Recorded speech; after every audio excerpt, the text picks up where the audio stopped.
Hello everyone, and welcome to This Nintendo Life, episode 234. My name is NBZ, and I'm never eating Chinese food again. I'm just sworn off it. I'm done. It's never going to happen. Bally, I got sick this week, like in a bad way, in a way that I was like laid out, lying down, like the only thing I could do. You played the whole of oh my god, why is my brain blanking now on this game? What's the first person shooter game that is really good? I don't know. There's loads of first person shooter games that are really good. What am I trying to say? God, this is going The so Witness? fast. Are you talking about The Witness? I mean the puzzle game that I played this year. No? What puzzle game did you play this year? Puzzle first person game. Portal, there we go. God, I can't remember what word Portal. Was it like you played the whole of Portal in one sitting? Let's go back and rewind this joke back to the beginning, Valley. Oh my god.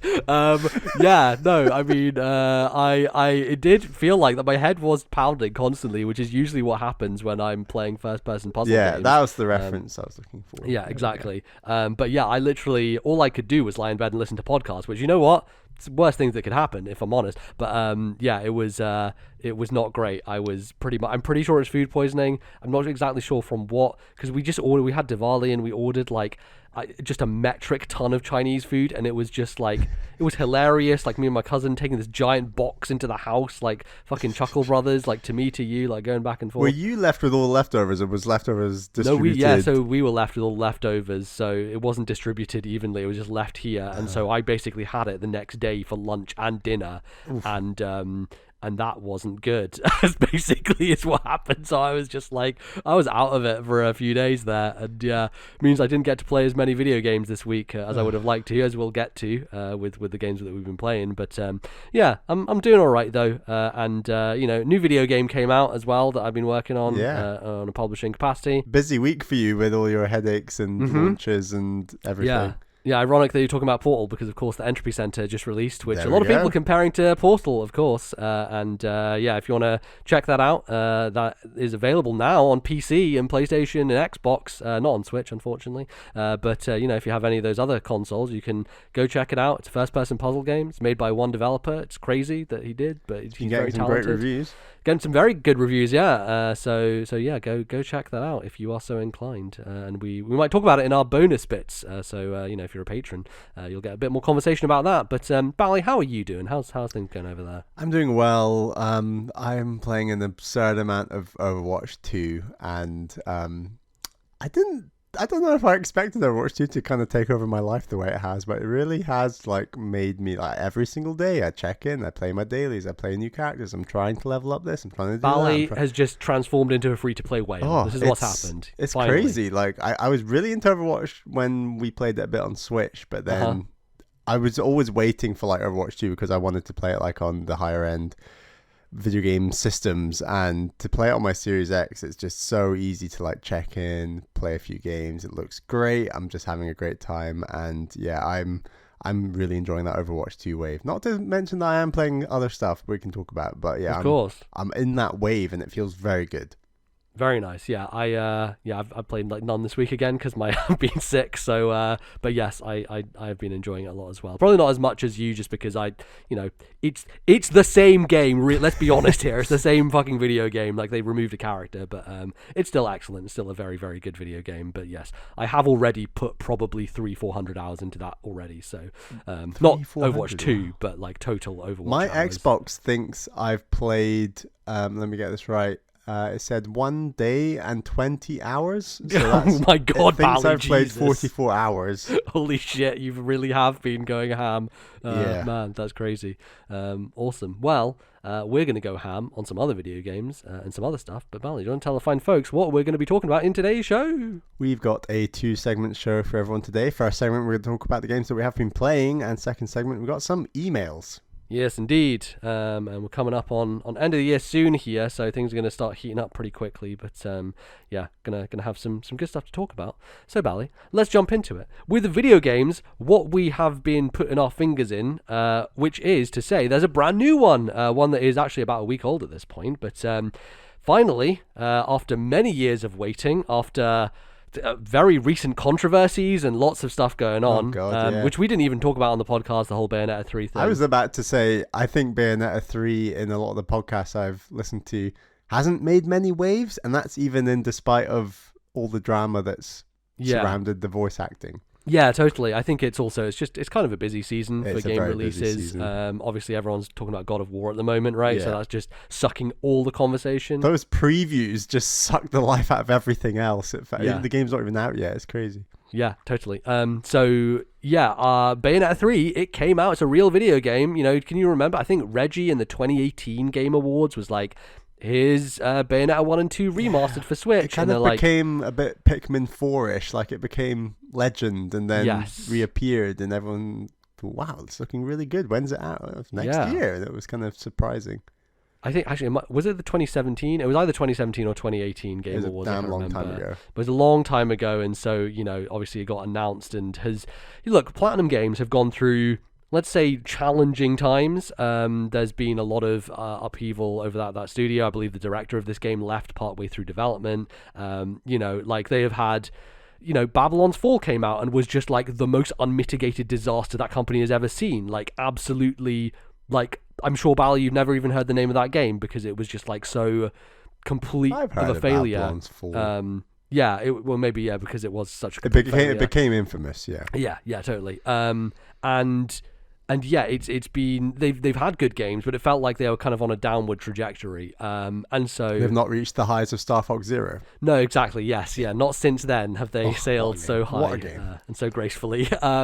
But it seems like they got their mojo back, right? Seems like the magic is back, because obviously Bayonetta 3 reviewed extremely well. I have been playing it. I have not played as much as I would like, as my aforementioned illness kind of let me down. I was not able to kind of burn through it as I probably wanted to.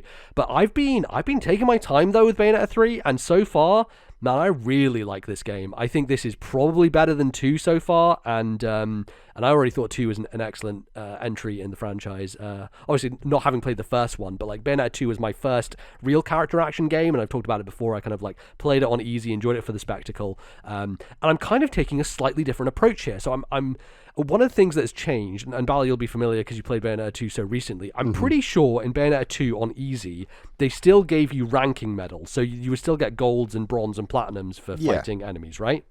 Yeah, you still get the medals. Yeah, so what the change they made here is if you play on easy in this game, they give you clear medals, so they don't rank your performance at all. So I was like, oh, that kind of sucks. Like, even on easy, I wanted to have some kind of way of like tracking how well I had done in a fight, right? Like, there's something nice about it of like, did I take it without any damage, or like how well were my combos doing and stuff like that. And it also seemed like I got less currency for doing that as well, for getting bonuses. So instead of like giving you a rank, you just get like, oh, clear, you did it. So every single medal would just be the same color and same kind of clear thing.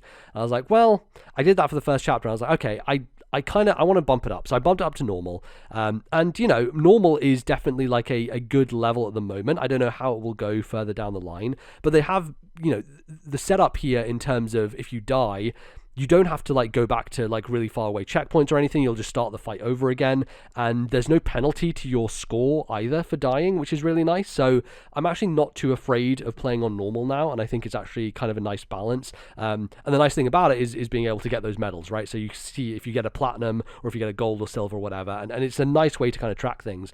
And I think it's also good because it's made me pay attention more. It's made me kind of learn the combat a bit better than I was previously, because I know when I played the first game, it was very much like, or the second game I should say, it was very much like spam, hit buttons, just like do cool shit and not really care about it and dodge here and there.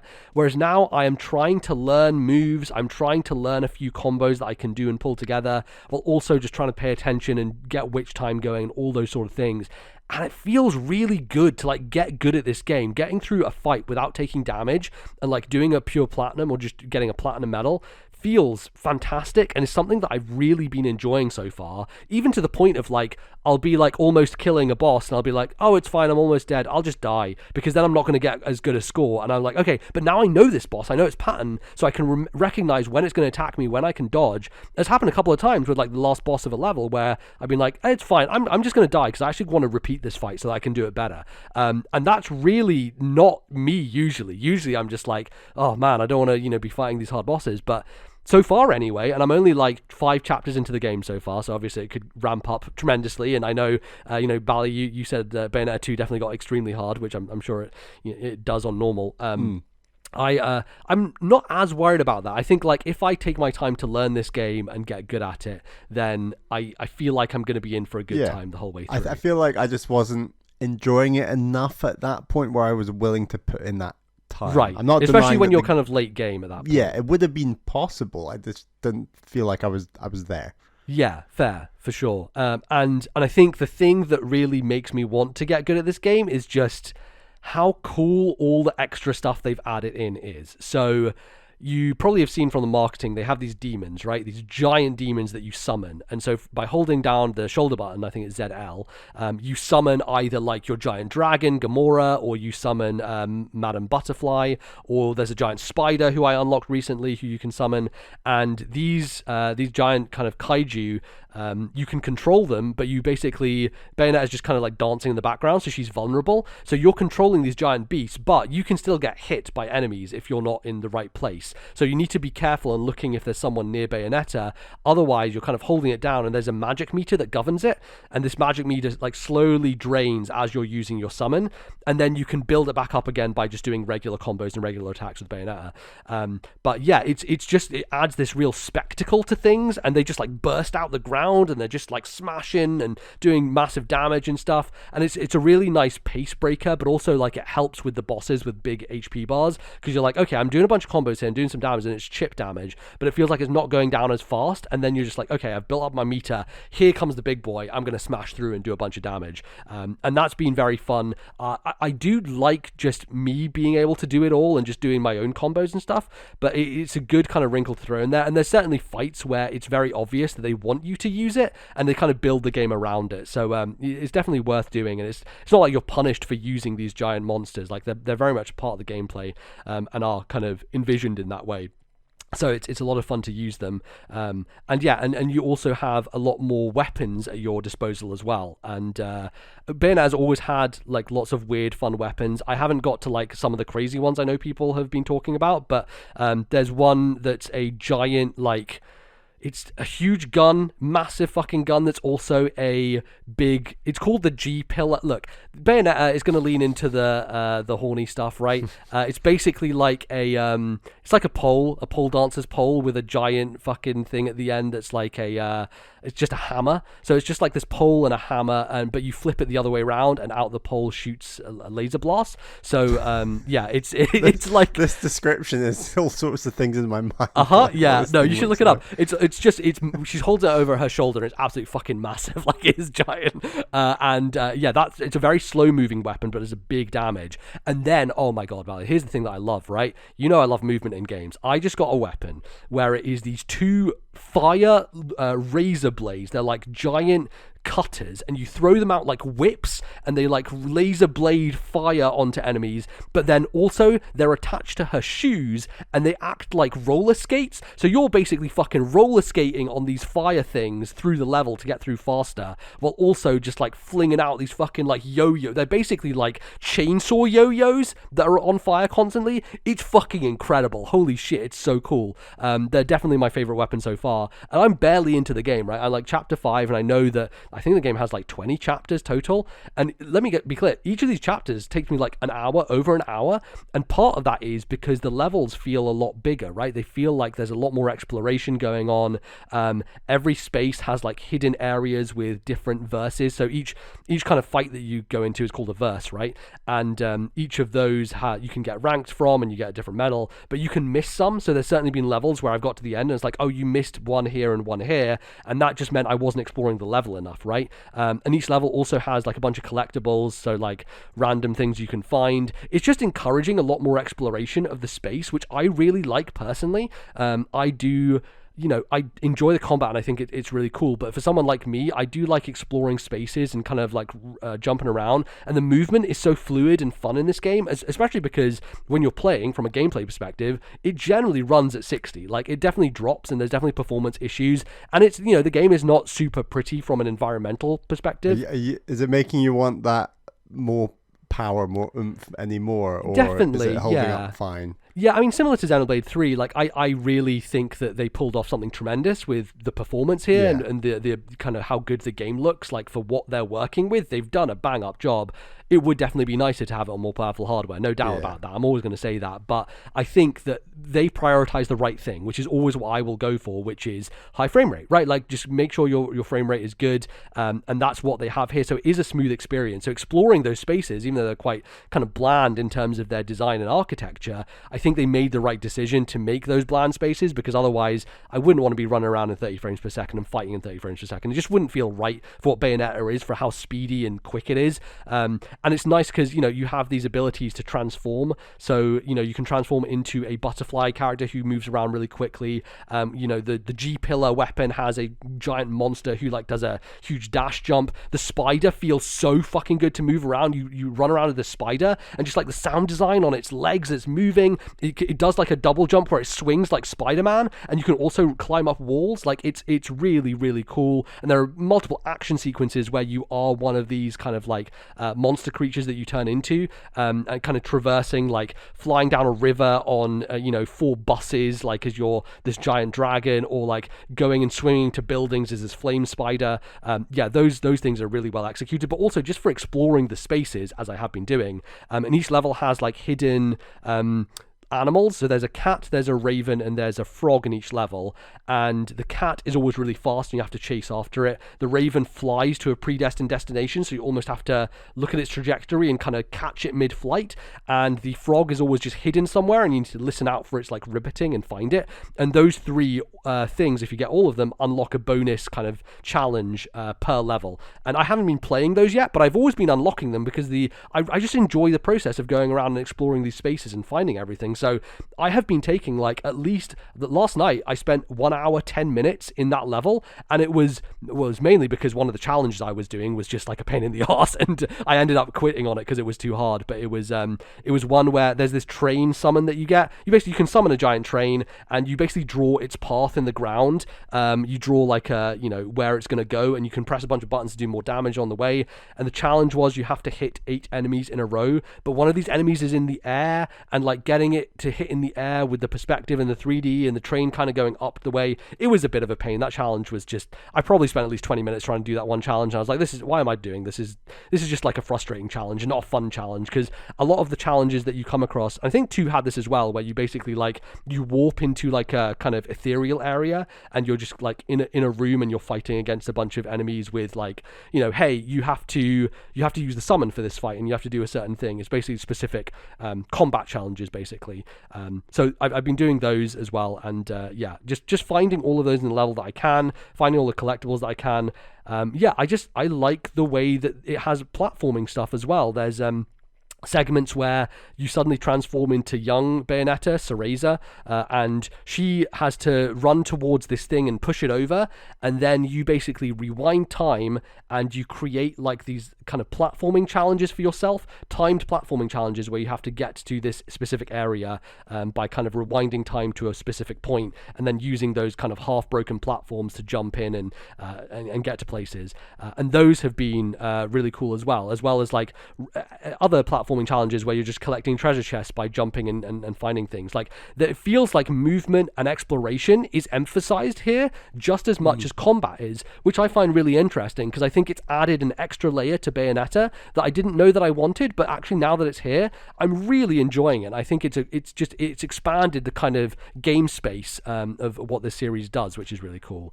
I know that I think on Giant Bomb they mentioned there were like 2D sections or something. Yes, exactly. Like, I was going to say. And I have heard some people say there's a lot more downtime between combat, and some people haven't liked that. Yeah, and I totally get that. If you're like a hardcore Platinum fan and you're just here for combos all day and you're just like, I need to fight things, maybe you will be a bit disappointed by Bayonetta 3, because like I said... Because I wasn't a big... I know Bayonetta 2 barely had any downtime, but even the small amounts, I was like... I don't know, I didn't like the way the platforming felt. Like, it just was quite floaty.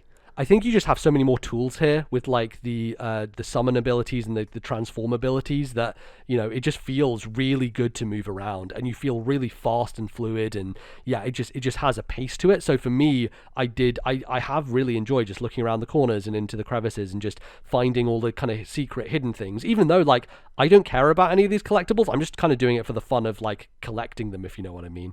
It has that almost, you know, not to compare it to Mario Odyssey because that's like a very high bar, but like it has like a 3D platforming vibe to it in some senses, which I really like personally. So as you were saying, there are 2D sections, and I've only played one of those so far. So when you play as Jean, so Jean is the Platinum Witch, I think she's called, and she's, you know, in all the games. She has these 2D, almost Mark of the Ninja stealth sections. It's legit like a side-scrolling stealth game it turns into, where you're like hiding indoors and then you're using stealth abilities to kind of sneak up on people and kill them. And if someone catches you, it's like in Metal Gear where a question mark goes over their head and they start attacking you. And the combat in those sections, I will say, is not very good. Like it's clearly not polished for that kind of part of the game, but that part of the game is definitely focused around, you should probably just stay hidden. So yeah, it's fully 2D. You have like a 2D kind of office building you're going into. There's elevators that take you up and down. There's switches you need to hit, and it's basically stealthing your way through this place to like unlock doors and open passages and press buttons. And there is some combat in there, and I think there's one that I saw in Giant Bomb Quick Look was the boss fight as well that you do while in that section.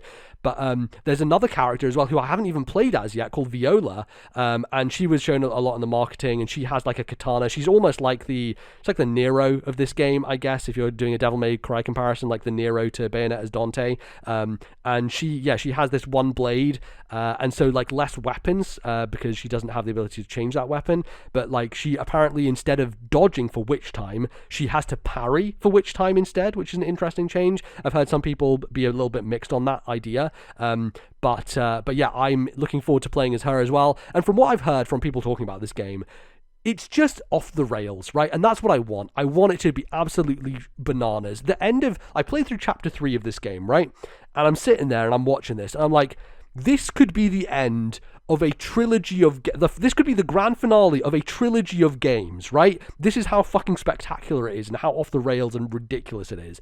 And yet this is the third chapter in a game that has like 17 more. It's wild. They absolutely push the limits when it comes to Bayonetta. And I just find myself grinning the whole time. I just absolutely love the off-the-wall spectacle, the way that it just makes no sense whatsoever. Again, the plot, it's something to do with multiverses. Like, there's different Bayonettas who come along, like the Bayonetta who you get the what did I call them, the yo-yo chainsaw things from, you play as her for a bit before you get the weapon, and yeah, it seems like as you go through these different universes, you meet different versions of Bayonetta, different alternate universe takes on her, and each of them will probably give her like a different weapon or a different skill and stuff, and you kind of accrue those as you go on throughout the game. But like there's a whole section where you're playing as her and like doing this crumbling building stuff with the spider, and then there's a massive fight in the sky, and like it's absolutely bananas, and you just wonder, like, how do they go up from here? How do they top themselves? And then they just continue to do it somehow, and I just love it. I think it's so fantastic, and yeah, I've been having a really, really good time with it so far. And yeah, I do like this approach that I'm taking with it. Is like I'm kind of taking my time with it because we don't get games like this that often, right? Games that are so like absolutely meticulous when it comes to this kind of feel of combat and the way that it's presented, and honestly the surprise and spectacle of it all, right? Like having each level be so different and varied, and you just click something, and I haven't watched the full Giant Bomb Quick Look yet, but I was starting to watch it, and Dan was like, this is one of those games where you just press next level and you have no fucking idea what's coming, right? It could be, you know, a completely different character you've never heard of that you're suddenly playing as, and you're suddenly doing a shmup instead of playing like an action game. All of a sudden, like changes genre like 3 times within this fight. There was a fucking kaiju battle where I was playing as the dragon like a fighting game, and you had to choose your inputs as the other giant thing was fighting you, and like it was totally different. Like the game like changes genres multiple times. Like it is an absolute spectacle and a thing to behold, and I think it's absolutely fucking fantastic. So not that far into it so far, but I'm sure by next time I will have finished Bayonetta 3, and have some concluding thoughts on it. I know some people were not very hot on kind of what happens narratively in the back half of this game, but also I don't even know what's going on narratively, and I have heard the sentiment amongst a lot of podcasts I listen to where they do agree with you. They just do not care about the story. Yeah. And that's very interesting that a game can be as big as it is and have a story that so few people seem to care about. Yeah, well, I don't think it is that weird, honestly. Like, I think video games fundamentally, right, are, and I know, they tell amazing stories, and they really do, and there are some games, like God of War seemingly is going to be one of those, right, that really is going to hit hard from a narrative level and a writing level, and that's awesome. I think it's great that video games can do that. But fundamentally, I don't think you need to have a good story to be a good video game. Like, Nintendo proves that time and time again, all the time. And even if you do, I think Bayonetta is a great example of having a god-awful, terrible story that doesn't make sense at all. It doesn't give you negative points when it comes to reviews with games, right? Which is really fascinating from like a art media perspective, because I think every other medium, right, like narrative like has to hold up so much, and it's kind of the only thing that's holding it up. Whereas games, obviously, they have that interactive element that makes them kind of stand apart. So it's not like Mario Odyssey had an award-winning story, but that didn't stop it from getting 10 out of 10s from every outlet. Right? No, exactly. It's totally, and I do think it's interesting when it intersects with this whole voice actor controversy, because I do like Bayonetta's voice, and I do like the kind of campy vibes of it. But at a certain level, somebody in Platinum is like, but actually the story doesn't matter that much, therefore we don't need to pay our voice actors that much, kind of thing. You know what I mean? So I think that's the thing with games generally, isn't it? And I think Nintendo are probably quite bad for this overall, because they have games that don't focus on story that much, right? Which is probably why they underpay people. Look at how Charles Martinet's been treated. Exactly. Yeah, where is that man in the Mario movie? Come on. It is definitely an issue. But yeah, I think the fact that Bayonetta 3, I couldn't care less about the story, but I do like, it's weird, I like the characters in the way that they're just weird, campy, over the top, like caricatures almost. But the second you try and work out their motives and what they're actually doing, it becomes much harder to it's more about just like style and pizzazz, right? Like it's nothing else going on there, and that's fine. And it's here's the thing, there will always be people who care about the story of games like this, and I know they're out there, and I know I'm sure some of them are listening to this and being like, well, no, actually, if you play Bayonetta 1 and 2, and you'll see clearly the narrative here and there, and like, sure, yeah, totally, there's always going to be people who like that. And from what I've heard, there are certainly people, I think a few reviewers were very disappointed with the ending of this game narratively, and I don't think that's going to affect me at all, because I just don't care. But I totally understand the people who do, and that's totally cool. But I think Bayonetta 3 so far a resounding success, and it feels like Platinum's back, ?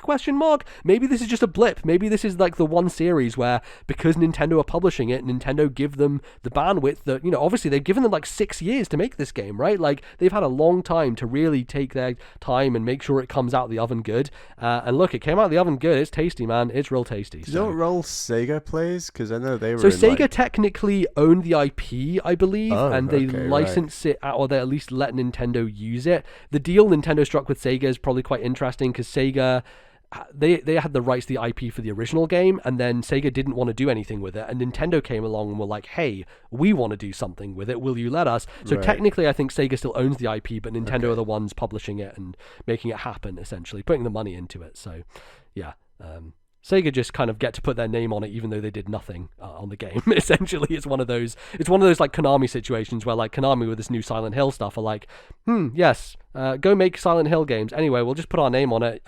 Pay us for the use of this license. Essentially, feels like that in a way. So, if you were on the fence about Bayonetta 3 and you were wondering, can Platinum come back with their mojo? They certainly can. They have, and I'm really looking forward to playing more of it. It's one of those games where I feel like it's doing a chapter a night is really good, because you kind of savor it. You kind of like get a new injection of just like adrenaline and dopamine, and then next day you get another one, and it's really cool. So I might play a bit more of this weekend and just kind of dig more time into it. But so far, so good. Very much enjoying it.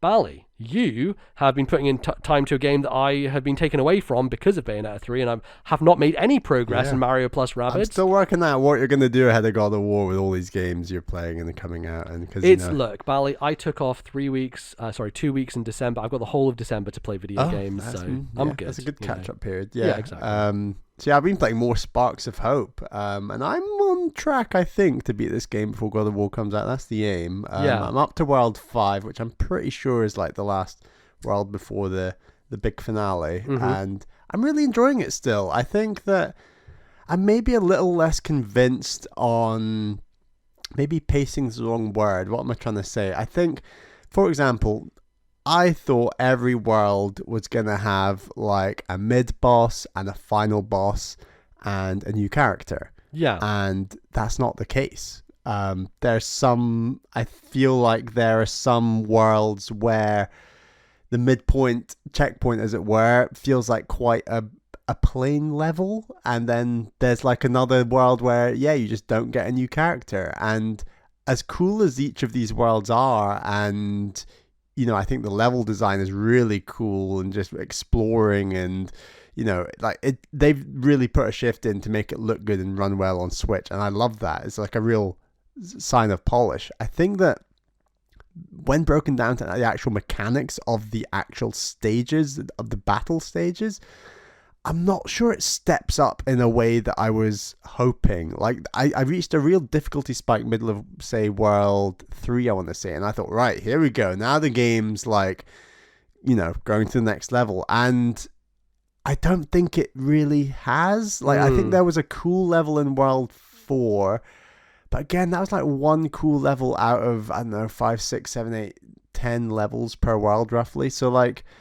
I'm getting a little bit frustrated with the lack of creativity and inventiveness with some of these strategic levels, where I thought the start of the game it was ramping up nicely, and I thought, right, cool, now we're going to get these new enemy types, and it's going to get harder, and but I'll get new characters that can counter these new difficulties and so on. And I don't think the trajectory of like that progression is quite there. Like, I think there's an awful lot of reskinned enemies they're like the same enemy but just a slightly different elemental type, and there's not a ton of new enemies that I'm getting, or they're the same character models for a new enemy, but then they do something slightly different that's separate to elemental, and it is still really good, I think it looks, like I said, I think that the biggest difference between this and the first game are feeling a lot more like visual and world building at this stage than they are necessarily mechanical, and I think that's a little bit of a disappointment. So like, I still love this game, but it's not quite as maybe top tier as I was feeling certainly in the opening 5-6 hours I think I was at last time, and that's a bit of a shame. I still think it's a huge step up, but there's just something, like, I want to be challenged in a fair, interesting way. And while there's some challenge sometimes and there's some interesting stuff at other times, it's not like consistent level on level. And I'm more or less mainlining a lot of these levels in the hope that like the mainline levels are more interesting than some of the side levels, because some of the side levels are interesting and others are like very procedural, whereas I'm starting to feel like some of the main levels are feeling ever so slightly procedural, and that's not good in my opinion. Yeah, have they kind of maintained their brevity? Because I think that's the thing that I do like about this game, is how quick and short and easy it is to get through fights, essentially, compared to the first one where they were really long. Yeah, interesting point. So I think all the mainline levels I've faced so far, maybe barring the boss fight in the final boss in the second world, I don't know if you've got there yet, MBZ. No, not quite yet. That's probably the longest fight I've had yet, honestly. Wow. They maintain their brevity, which is good, because there was one side mission I did in the third world where it was almost like a fetch quest. You kind of go around the world linking this character to that character. There's like a little story they do, and I regret doing that side quest, honestly. It didn't have the payoff, and that's partly because the final like strategic battle you do at the end of it is unbelievably long and sloggy, and it was very easy. It was just very, very long and not the best, and I wasn't impressed at all, really. And yeah, I'm interested, and I'm in like the crunch part of the game. I'm interested. There's actually something going on plot wise that happened at like, I think the end of the third world, where I was like, wow, oh, okay, is that what's happening, kind of thing. And I was quite intrigued by the story, weirdly enough. But yeah, mechanically, it's not ramping up in a way where I'm convinced. Actually, to be fair, I did do a level that was a bit different and interesting, but there's just not been enough of those levels where I was hoping that the majority of mainline levels were going to throw in new interesting mechanics at each stage. And sure, there's a new enemy here and there, but just not quite the density you want. And for like a 24-hour game, which is probably what this game is going to take me, I think I'm about 18, 19 hours in. Maybe I'll beat it a bit quicker than 24, but I just wanted a little more juiciness, and maybe I think this game could turn me a lot on the finale. But this game has gone from like definitely like high in my top 10 to it'll probably make my top 10, but not guaranteed. I don't know. That's a shame. Yeah, I mean, I was looking forward to kind of getting further into it and hoping, because you did mention like, oh, it gets more difficult in World 3, so it sounded like, oh yeah, it's going to kind of ramp up. Have you been tempted to put the difficulty up in the menu to kind of like maybe add a bit more friction there? I mean, not really, because it's not... It would just mean bulkier, tougher enemies and not actually anything strategic, if that makes sense. Yeah. And Totally. you know, I rag on Codename Steam a lot, but I think when it comes to like evolving on a style of game mechanically and getting progressively more difficult and providing new enemy types and new battle types, I think that game's got a very strong progression, actually. Honestly, like it's tactical, like the amount of thinking you have to do in that game and the way the level design complements that, honestly, like it's so good. And like no one talks about that game, but it's so fucking good when it comes to like every level feels like the objective, and the way it's designed and the way that you have to get through it is so well thought out and like gives you a lot of wiggle room for like personal ideas of how you want to approach it, but also like just challenge, and that is the thing that I feel is lacking the most from this game. Is maybe it's just because I play too many tactics games, but I basically sleepwalk my way through this game. I don't need to think very much, I very much just like, oh, okay, killed them all, done, didn't really take any damage, no worries, it almost feels like they kind of ramped down on the difficulty, maybe because of some criticism from the first game. And I think for me, weirdly, I like hard tactics games, right? I just kind of like it. I thought the difficulty in the first game was perfect, to be honest, and I think it ramped up nicely. I also want to say the first game had more bosses than this game, and that's not good, like that's... Yeah. I thought there were more interesting enemies and bosses and little like quirky... the opera boss and stuff, good, like from character I've not had an opera boss moment, and I'm like nearing the end of the game. Like, I'm really shocked, it's just, I don't know. I really don't know. It's very strange where they've improved in some areas and others have gone a little bit backwards, it feels like. Okay, now, strategically, there is a cool thing I did where I basically got one character to suck in all the enemies. So, like, you do a big ring and then they all get drawn right next to you. Then I got Rabid Mario to boost his attack and beat the living crap out of all these enemies. And then these were like incredibly bulky enemies, so they didn't quite die. And then at the end of the turn, I used another character who I won't reveal, but I'll just say that their ability basically freezes enemies in place. And then I froze the enemies in place so that on their turn it passed seamlessly. Okay. And then I rinsed and repeat with Rabid Mario and just like killed all these enemies in like a single go. So like there's cool stuff like that does feel more intricate than the first game, and that's partly because of the new characters, the new sparks. That stuff is really cool, and you can have some really creative. Like the new characters I have got are great. They are great. I thought there was going to be one per world, and the fact there's not been one per world has made me like, what is going on? And that's a real shame, because I think it's just the first 3 worlds. I guess the question there in that particular situation is, do you feel like you had to do that to get around that situation? Or do you think you were just like, oh, this is creative and fun, I'll do it? Because I think for me, those creative solutions are awesome, but they're only so awesome as you're kind of like almost pushed to use them for lack of any other... No, I could totally agree. I don't think I was forced to do it. This was just like a side thing where I could just drag all the enemies together and do it. And I think they've been creative in some of their enemy designs, but the way they link up those enemies in a strategic way and the layout of the maps just isn't there. And some, I don't know, I do feel like I've not played a ton of like kind of third person tactics style games. Codename Steam, what's another one I might have played? I can't even think, but yeah, you haven't played Valkyria Chronicles yet, so I've not, no. But I'm very interested to actually, because like, there's just some, I really liked the challenge of the first game earlier this year, and I did play it earlier this year, so I've got a good reference point for what that was all about. And as vanilla as some of those characters felt, and they've really upped the kind of abilities with the characters, and the sparks and the skill trees are much better and more impressive and easier to understand in this game.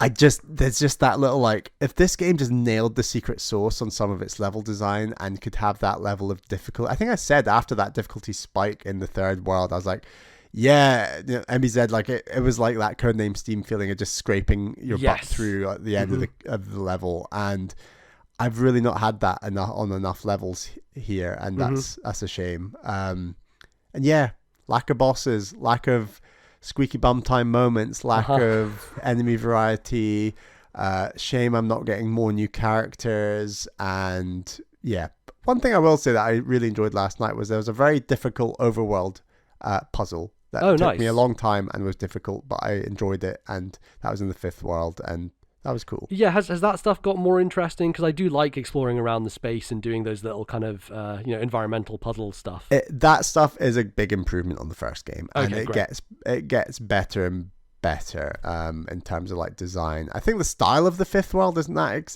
interesting. I think my favorite world so far is the third world for sure, and I think all that stuff is improved on the first game. But I was really convinced after 6-7 hours of this game that they were hitting out the park. They'd improved on everything, and yeah, just, I don't know, past 7, 8, 9, 10 hours, you realize I don't know, there's just something lacking. And I sound incredibly negative on this game, but I'm still having a really good time, and I'm looking forward to the end. And if this game ends on something that is that opera boss level, in terms of creativity and challenge and hype, like, I think I could be quite turned on this game. But I will say Worlds end of 3 until 5 felt a little bit by the motions, just like, I don't know, we'll see. Yeah, totally. I wonder if it's a case of like they've made you way more powerful with sparks and abilities and all that stuff, but they've also seemingly just made the tactics more approachable. So they've kind of like upped one bar and diminished another bar, where maybe they should have just done one of those things, right? And maybe they felt under pressure because it's a very family orientated style they've gone for, the Mario and Rabbids, the humor. And I don't think the first game was, if I was like 10, 11, 12 years old, I think the first game would be even harder, and so maybe they had a lot of pushback from that demographic saying, this is too hard, it needs to be easier. I've certainly heard that criticism, like when the first game came out. I even remember Patrick Lepig saying, like, you get to like World 4 and it suddenly like, starts kicking you in the teeth. And I was like, hell yeah, that's great. It was good. It was good. But yeah, it's tricky. Yeah, really interesting, because I remember that, I think it was like the ghostly world in the first game, and it was like, these ghost enemies are tough, but like these maps are suddenly designed a lot more square, and the amount of cover you get changes, and it felt tactically like a lot more challenging, and I'm really not feeling that in the same way, and that's a shame.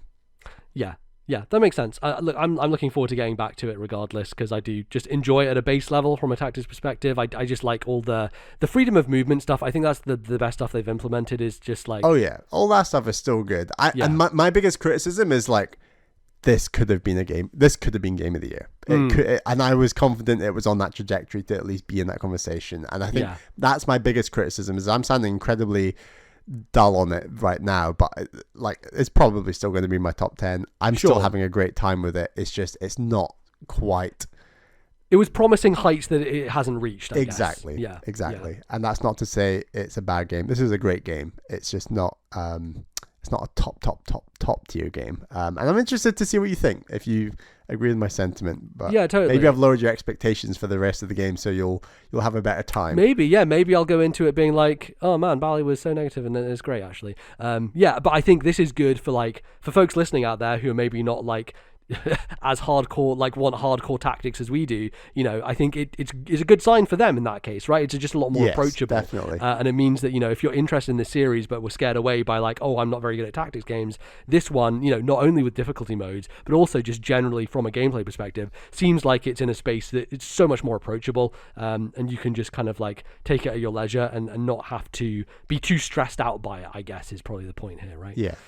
And I've literally just started a level with a sort of pseudo boss that I'm hoping is tactically challenging, because it's feeling that way. We'll see. Awesome. Alrighty. Well, hopefully you can finish that up next time. And one more thing. There's a level that feels like Uncharted in a way, and that was cool. Oh, I like it. Okay. All right. I'll say that. Interesting. Very interesting. Nice tease. Lovely. So the last thing that I just want to mention here is I finally finished the sequel to AI the Somnium Files, which is AI the Somnium Files Nirvana Initiative, or as Bally put it in our show notes, anime BS, as he usually does for any game that he sees that he doesn't understand.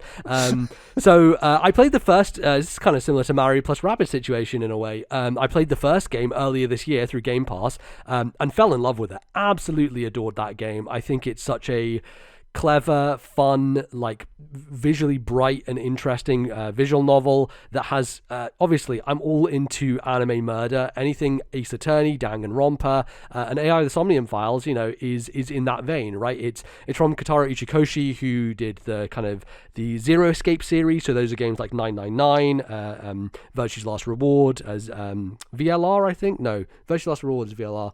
Zero Time Dilemma is the third one.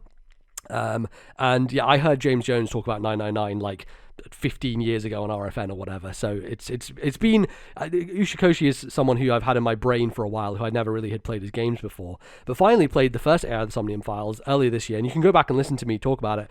I fucking love that game. I think it's absolutely fantastic. Again, it has the caveats of like weird anime horniness.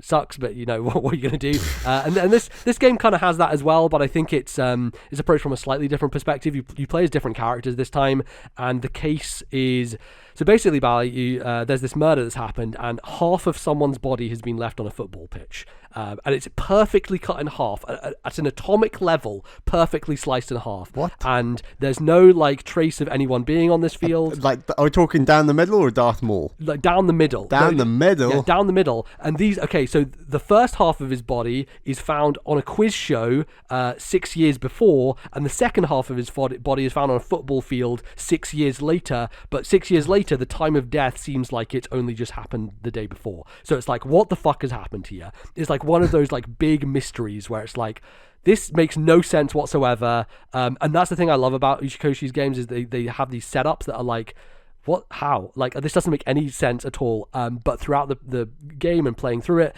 things are revealed, there are big twists and crazy stuff happens, and eventually it all lines up and just makes sense in the end, right? They kind of like bring it to a really satisfying conclusion in terms of the mystery and what's gone on. So you play in these two different timelines. You play as Ryuki in the past 6 years ago, trying to figure out what happened to the first half body, and then you play as Mizuki 6 years to the future of that, trying to figure out what happened in her timeline, where the other half of the body is found. And you kind of like play through all of Ryuki's timeline, and then you play through all of Mizuki's timeline, and it's a slow burn, I would say. This one took me longer. Like, the first game I played through in about a week. Like, I put 30 hours in a week in that first game because I was so like into it, and I think the murder mystery in that one was just so compelling, and the characters and everything just really had me on the hook. And the way this works is like, he basically creates these timelines that you can jump back and forth between, and so sometimes you'll get to a point in a timeline that gets locked off, and you'll have to go back to a previous point in the timeline to do a Somnium. And Somniums are basically like, they're kind of like escape room puzzle areas that are timed, and you have 6 minutes to do them, and you're kind of like walking around. We love escape rooms. Yeah, totally, I do. So you're kind of like walking around these spaces, figuring out like how to get pieces of information to move it forward. And there's usually points where you have to make a choice. So you either choose one thing or the other thing, and that's where the timeline splits. So depending on choices you make at certain points in the timeline, it will split and take you down a different route, and different things will happen, and it will reveal different information that you can then take forward into other timelines and kind of use. And it's very easy to get back to these points in time because you can just hold down a trigger on the controller and it will just speed through stuff you've already done. So if you're just starting again at the start of one of these things to do the other choice, it's really quick to just hold down the button and it just skips through all the dialogue super fast. So it makes it very easy to kind of get through. And yeah, I will say that this one is it's a slower burn in terms of like the rollout of the mystery and what happens. And I think for me, that was harder for me to get engaged with, so it took me longer to play it. It was nice, though, because this is the first game that I've been able to play it on PC, but then also on Steam Deck. The game is on Switch as well, and you can play it on Switch, and the Switch version is great. Was the conclusion to this bizarre split down the middle body thing satisfying, or are you just here for the journey with these sorts of games? Because I certainly loved the reveals in Ace Attorney. Yeah, totally.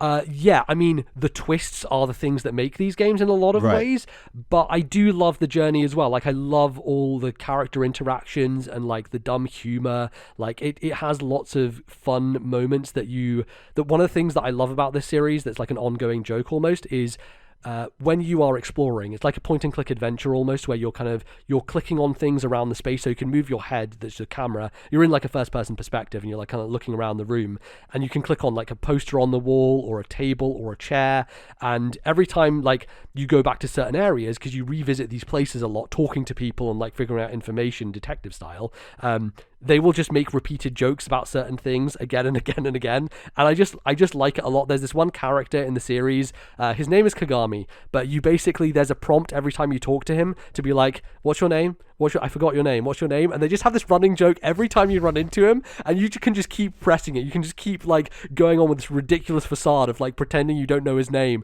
and just calling him different things. And it's so funny. Like, I love that it has those kind of in jokes, and that's kind of the thing that carries me through those games. But yeah, I will say that the twist is usually the big thing. And the twist in this one is great. It's like, it's something you wouldn't think of, but then in context, you're like, oh, now all of that makes sense. Like, it's such a... It's not a traditional twist, I'll say. It's definitely there's a meta layer to it that I think is very interesting. And I think, yeah, it really does pull it off well. Overall, from a character and just like overall story perspective, I think the twist serves the player more than it does the characters, which is a hard thing to explain. I think you've convinced me that I know I make fun of this genre, but I can't deny how much fun I had with Ace Attorney, and I really need to get to the next Ace Attorney. But I am like keen on this genre because I think it's very like building up the familiarity with those characters and the interactions, but combining that with like good satisfying reveals, like is a type of video game I need to play more of. Yeah, Bally, for someone who likes like conclusive, like things coming together endings, conclusions. These games are all about that, man. Like I would personally say Danganronpa is where I would go next. Yeah, that's on Game Pass. I should get to that. Yeah, after playing Ace Attorney, I think that's definitely good. Coming to the end of the year, you got a big game trade pick to make in January. So that is true. It's an open goal for you. It could be certainly. But yeah, I do again, because this is a big thing in these games. It's anime game. Look, there's horniness all over the fucking shop. All right, like it is just horny out the wazoo. To the point where you're like, oh, more horniness, or no, it's nice, more. There is kind of a cuteness to it. Like Ryuki. So the first game, your main character is Date, and Date is just like a fucking horn bag of a man, and he has interaction with Aiba. Aiba is like your AI companion, and I felt like it was less tasteful. In this game, your AI companion is the horn dog. She's called Tama.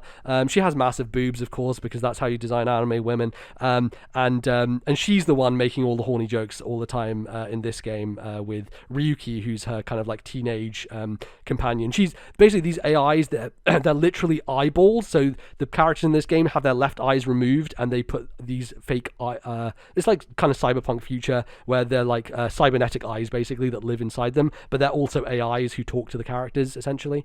And so yeah, she's just making sex jokes everywhere, constantly, nonstop. She's like, oh, a cucumber. Like, shit, like dumb stuff like that a lot, right? Which is, it can be I don't very... know how you even describe that level of sex joke. I know, like, it's just it's extremely juvenile, but like kind of in an endearing way, So I don't think it's that terrible, in all honesty, but just for people to be aware that it's everywhere in this series. And yeah, I will say overall I prefer the first game from a just narrative storytelling structure standpoint. And I think this one, again, I think the twist serves to surprise the player more so than it does have any effect on the characters themselves. But there is like some really cool stuff that does happen. And yeah, I enjoyed it a lot. Again, it took me about 30 hours probably. These games are always quite long. But it's a good journey to go on, and I really like it. And I hope they get to make a third one.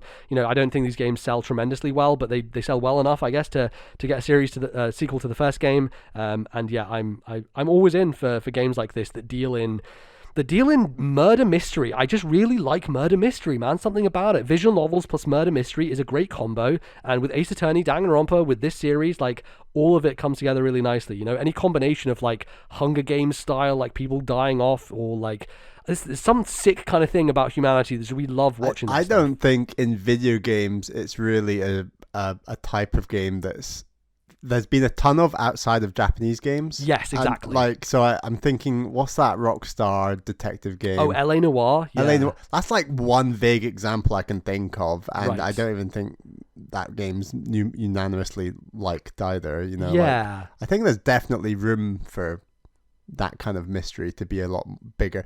There's obviously tons of like smaller indie games that will be out there, but of course there's like Paradise Killer that came out I think a couple of years ago that is doing that similar thing, but much more influenced by the Japanese style, even though it's a Western indie game. Right. That game doing similar things, but yeah, go ahead. I was gonna say, yeah, Ace Attorney, like, as cartoony and anime, and you might think it's more child focused. It's like, it's not at all. It's like they're still dark. They still anime puddles of blood and things in that game, and it really gives it like a gritty earthiness that's really exciting. Yeah, totally. And like that game, has a lot of legal language in it, but also like the twists are the kind of thing that as a kid you might not really be able to follow. And like some of the investigation stuff and like the drawing evidence and conclusions, you have to be pretty you have to be able to understand that stuff, which can be tricky, I think, for younger people. But yeah, I really, really enjoyed this game a lot. Again, probably doesn't hit the heights of the first one for me, but really fun. And again, it's a fun one on Discord to just like dump my thoughts out there, because we have a bunch of people. Yeah, you've really been going ham with some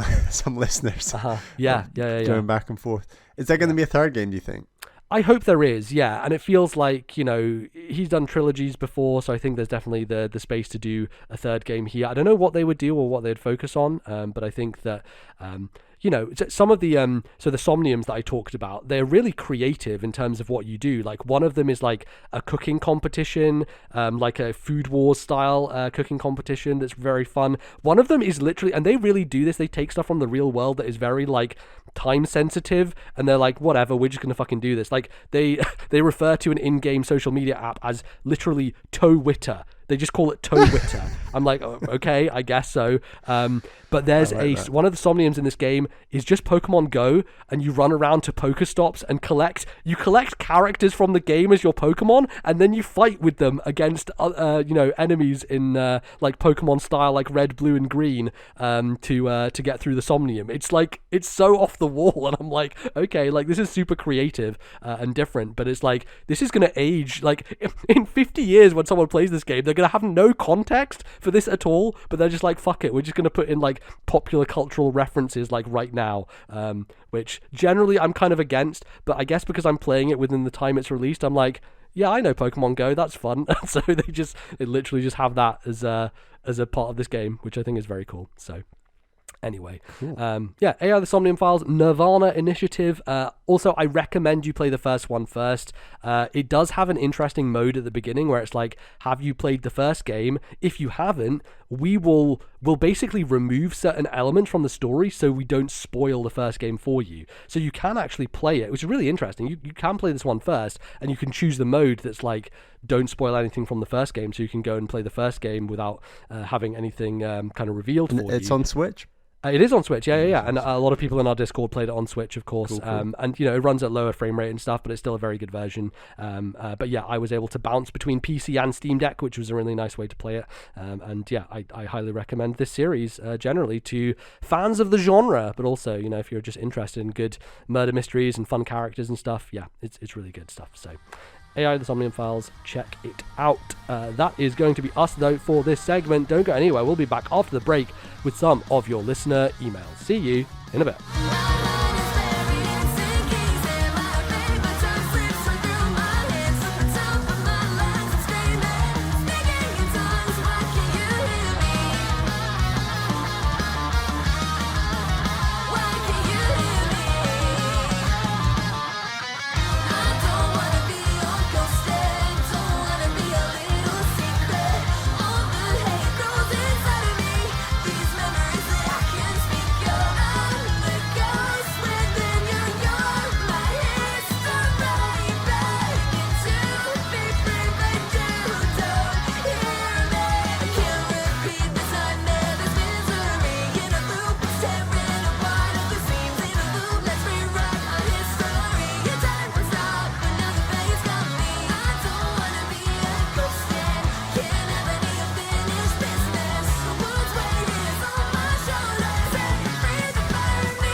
Hello everyone and welcome back to the second segment of today's show. It is time for your emails. We've been putting out like a kind of general level, neutral kind of tone on asking for more emails recently. And it's been working. Like they keep coming and we appreciate that. But if you would like to send an email into the show, please email ThisNintendoLife@gmail.com. That is ThisNintendoLife@gmail.com. We also have a channel over on our Discord server. Join the community. It's great fun. You can absolutely talk about anime bullshit with me. Yeah, yes. Let's do it. It's great. And I will try and engage with Discord more because it is hard. With Bally, the day that you post in the anime bullshit channel will be a precious day indeed. Yeah, that is my aim. I need to work on my anime bullshit. We'll get there. We'll get there. Our first email is from Mike C, who says, "Hi Bally and MBZ. In your recent discussions on playing Bayonetta 2, MBZ mentioned that you just set it to easy mode and enjoyed the spectacle. Personally, I never stray from normal modes, possibly for fear that easier modes will cut out parts of the game. How much of the enjoyment of a game comes from the challenge? Are there games which you love because they just hit that difficulty sweet spot? Which games get it wrong? How do you rate Nintendo in pitching their game difficulty? Do they deserve their reputation for making games that are too easy? Keep up the good work, Mike C." And Mike C says, "P.S. No Patreon-related promises this time. I'm not made of money." Well, thanks, Mike. I appreciate your, support previously, regardless. So, yes, thank you very much. A very interesting question, especially for this episode, and given kind of how much we've talked about it, but also with Bayonetta 3 coming out, and the idea that like normal modes or easy modes cutting parts of the game out, like that was the impetus for me going to normal. Was I wanted those medals and I didn't get them if I was playing on easy, and I think that's definitely a valid thing. I think one of my least favorite easy modes is Cuphead, where you literally aren't able to fight the final boss if you play on easy mode. Like it gives you like a baby medal basically of like, oh, played it on easy, okay, cool, well, you can't actually progress now. You actually have to beat the things on normal in order to get through these like last parts. And I'm like, why like gatekeep like that? I really don't understand why you do that, because I think for most people, especially these days with such a broad audience that games have, so many different types of people playing games, people playing them for different reasons. And, I'm sure people play Cuphead for the music and the visuals and not for the challenge. And some people really do want to do that. And it's not what I play it for. I play it for the challenge mostly. But, there are people out there who want to approach from a different perspective. And they might want to see the final boss fight and the spectacle of it and all that stuff. But they're not able to because this easy mode just kind of like constrains them almost. What about all the kids who just started watching the Netflix show and they think, Cuphead, Cuphead, I love this character. Let's play his game. And then like, what the hell is this game? Yeah, exactly. Beating me to a pulp. Yeah. So yeah, that's one that kind of stands out to me as one that I wish that they had found a better way around that, because, you know, I just don't like the idea of easy modes taking something away from the player, or like just not giving them, like I played, what was the game? It was Panzer Paladin. That was the game that I played where I couldn't get to the second half of the game because I had played it all on easy, and you have to beat it on normal in order to get past the, like, it's like Mega Man where you play like different stages, right? And then in order to get to like the Wily's Castle equivalent, you have to have beaten them all on normal. I was like, well, no, this game's frustrating on normal with limited lives, and like the respawning and stuff is harder, and you take more damage, and it's just a frustrating old school kind of hardcore experience. But they're like, no, you have to beat it on that if you want to play the rest of the game. I'm like, I would like to experience the rest of this game, but I'm not going to go through and do that and put myself through the hassle of it just to do it. It's just, I don't like that practice at all, and I think it should be banned, frankly, from video games. It's not good. I actually agree with Mike. I am a stickler for sticking to normal difficulty normally. The reason I didn't with Bayonetta 2, and that was a real exception for me, was that the game specifically said normal difficulty was for those who had played character action games before. Yes. And on top of the fact that I wasn't engaged in the world and characters, as I explained, and I just wasn't having the best time with that game. So I was up for the MEZ style, turn down difficulty, breeze through, have a joyful time. Any other game, I'm a huge stickler for normal, because I generally like the challenge. I think my skill levels as a gamer are fairly average, fairly quote unquote normal. Right. And I think that when video game developers design games, my skill base often matches well with normal to a degree where I'm like, right, I really like this challenge. And I like to play games in the way that, yes, as much as I agree with you, MZ, and I want games to be more accessible to everyone, there is still ultimately a way in which a developer will design a game in a way that they want you to play it more often than not. And I like to play on that difficulty just for my own sense of challenge and satisfaction. And I think the Uncharted series is a good example where I play on normal, you play on easy, and I personally like that challenge of Uncharted. And I played all the Uncharted games on normal. I think it was just Lost Legacy. I didn't play it on easy. I turned on the auto aim mode where it just locks onto enemies just to kill them. I play all the Uncharted on normal as well. I think they're fine to play on normal, and most of Naughty Dog games, most of those kind of like broad appeal Sony games, I play them on normal because I know there's such a wide audience they're targeting that like they're never going to be that hard, right? Like when you have non-gamers playing those games, those people need to be able to get through them, and so normal is usually balanced, I think, with those types of people in mind, which is why I'm always fine playing on those. It's just like with Uncharted. I'd played 4 Uncharted games. I'm like, yeah, this combat's fine, whatever. I basically just turned on the accessibility stuff, which is like, the aiming is kind of done for you. I'm like, great, this is fun. I'll just like shoot people and it'll automatically do it. I don't have to worry about aiming, basically, just to kind of breeze through it, basically. I will say my difficulty sweet spot, I would say, are games that have challenges that feel insurmountable, but then you end up still overcoming the challenge. Yes. So I think Hades, Dead Cells,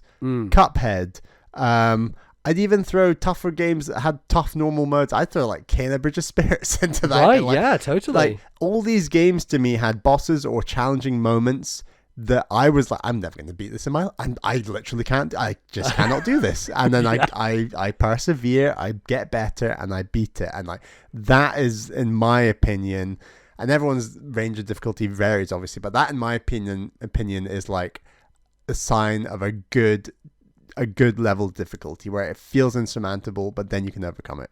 It was very funny because Caroline took videos of you when you were playing boss fights in Kena, and you sent some of those to me, and they are fucking hilarious.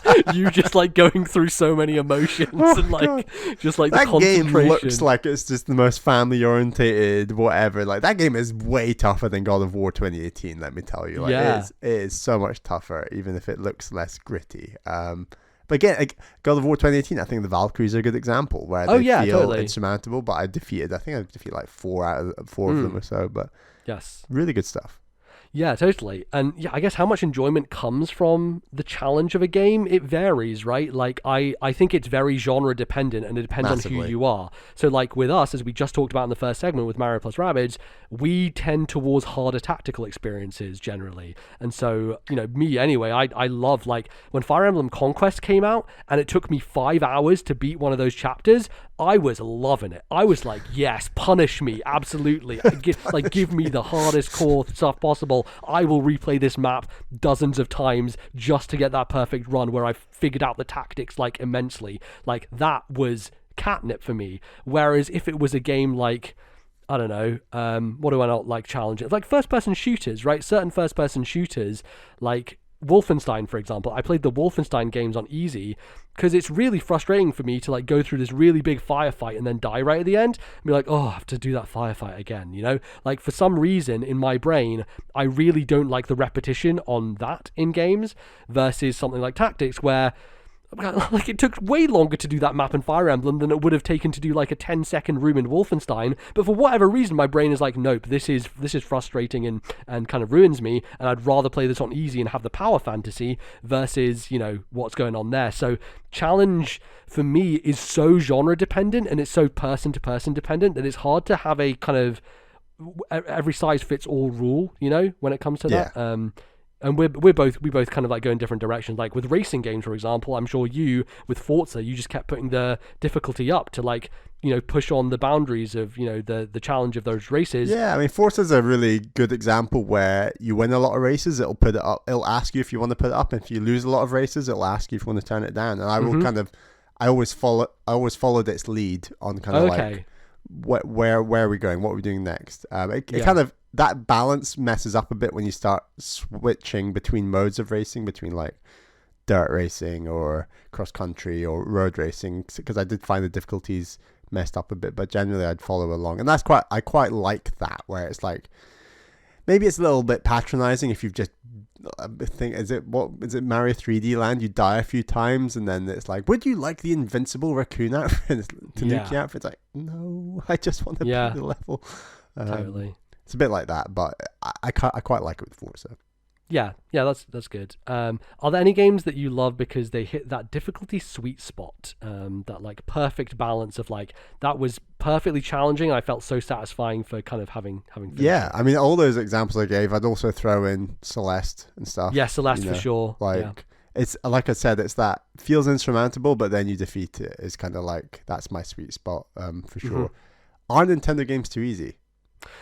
See, this is a really interesting question because I think Nintendo have some of the most perfectly designed games out there, and part of that is that like that almost lack of friction when it comes to certain elements, right? Like Mario Odyssey is not a hard video game at all. Like it's very breezy and not challenging, but it's just a smooth experience, and I think part of that is the lack of challenge in a way. Like part of the thing that I like about Mario games is that they can be very conquerable, but then they do have those harder moments, right? You have the hard challenges at the end that you can really bash yourself in. I mean, we spent fucking 3-4 hours trying to do that last Mario Galaxy 2 level that one time, right? Yeah. And we didn't. I'll say that the last level equivalent in Odyssey still took me like 45 minutes or something. Oh yeah, it definitely took a good amount of time. But... and I think that's what Nintendo tends to do, right? When we think about it, especially with the Mario series, is they will have an upfront kind of level of difficulty that is like, anyone can get through this, a kid can get through this, right?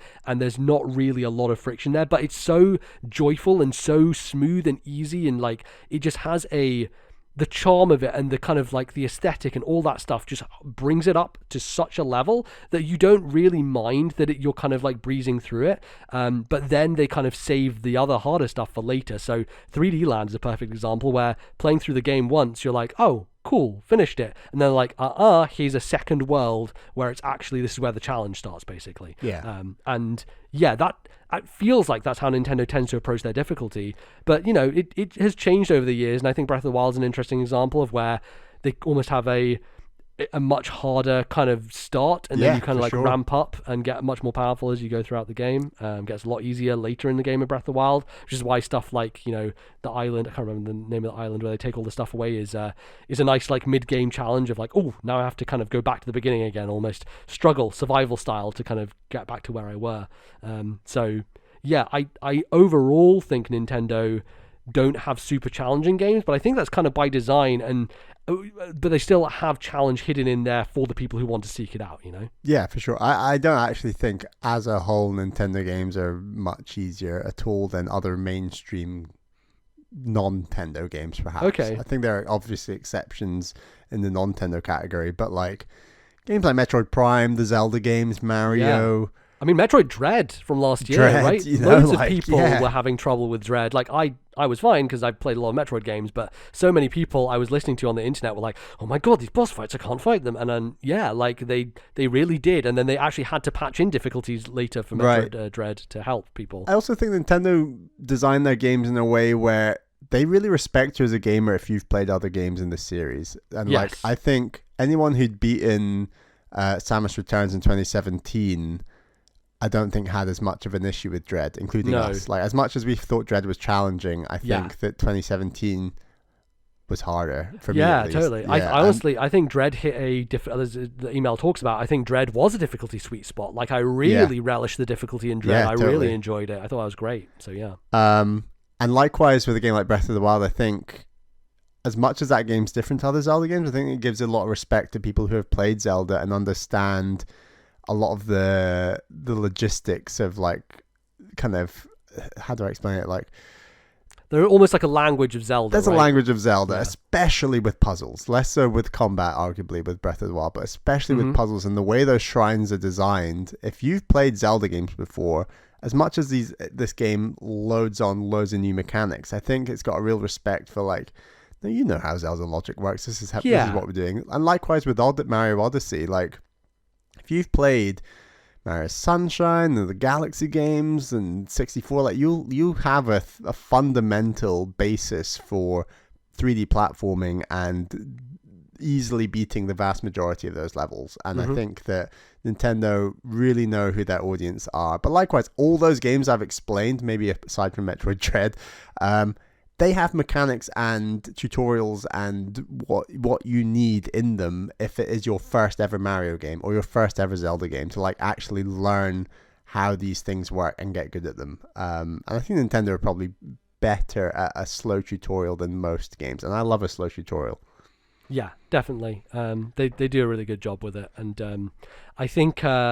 So for examples of games that get it wrong, I think this is where Bally says the whole JRPG genre, right? Like, because Square Enix make. Yeah, because we talked a lot about action games, I guess, and turn-based games are a whole different kind of ball game when it comes to, like, challenge and how you balance that challenge and how you kind of make sure that players aren't over-leveled or under-leveled or perfect level. Like, Xenoblade 3 is a great example where I saw a lot of people on the internet be like, man, I destroyed everything in this game because I did all the side stuff, and so I was super over leveled because the bonus experience system in that game just makes it so easy for you to just get XP and just really overpower yourself. And, you know, some people like that. Some people like the experience of just being super powerful, and that's why they play JRPGs, is because they want to just numbers themselves up over everything else. But then the game has to kind of account for that, and I don't think a lot of those games do a great job of accounting for players like that, or like trying to find the right balance. And it's hard, right? Because when you have a game that offers the opportunity to quote unquote grind,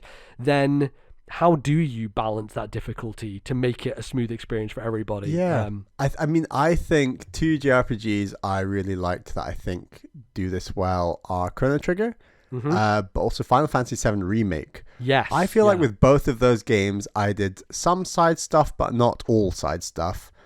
And I felt challenged with later game bosses, but not to the point where I'm like, crap, I'm underleveled. I need to go and do a bunch of side quests and come back. And I never felt that with either of those games. And both of them obviously have fantastic stories, but I think level up wise and difficulty, they are my JRPG sweet spot for sure. Yeah, that makes a lot of sense. And I think the similarity there is that both of them have overworld enemies, so they don't have random encounters, right? And there's like a limited number of those in a sense. So the game is almost built around the fact that through the main story, you will fight this number of enemies because they are in your way and you almost have to run into them in order to do the encounter. So yeah, like you don't really overlevel in Chrono Trigger because it's just kind of not built to do that. And likewise, 7 Remake doesn't encourage, like you can backtrack and there are side quests that I did a lot of side stuff in that game. But side stuff doesn't actually give you that much XP, and it's more about the stories and stuff like that and maybe the items that you get. So yeah, it's definitely, I think both of those games have a good balance of what you want out of an RPG, which is just a bit more, not guided experience necessarily, but like the game knows where you're going to be, and so it kind of matches where you are at that point in time. And I think a lot of games could learn from that, definitely, because I don't know, maybe is grinding something that kind of can go out of fashion almost? Like it still seems to exist in a lot of games, but yeah, there are definitely games that have found their way around it, and I think that's good because not everybody wants to do that. There's a therapy to grinding in some games, but sometimes you don't want to bang your head against a wall too much, and it can get very frustrating. So yeah, I think generally I would say that I like challenge in games, but I don't think it's the be all and end all. And again, it just kind of varies for me, like what type of game am I playing, right? And challenge is one reason of many reasons we enjoy games, and it just totally depends on the game, the genre, like what you're enjoying about that game. Yeah, right. Like AI the Somnium Files, there's no challenge in that game at all. It's all narrative, and it's all about kind of just absorbing yourself in a world and a story. And yeah, it's totally different. It's not the same experience. So yeah. But good question, Mike C. Thank you very much for that one. Our next question is from Tim, who says, "Hey guys, my question for the show is, are there any games that you've wanted to play for a long time and honestly believe that due to one thing or another, you probably never will?" Ooh. There have been 2 games on the list for me for a long time. Shadow of the Colossus and Persona 5. Because they were Xbox exclusives. I'm a bit confused about that. Oh, I think probably he means, PlayStation exclusives there, yeah. Right, PlayStation exclusives. Now, I'm finally getting to play P5, but Shadow, I probably never will.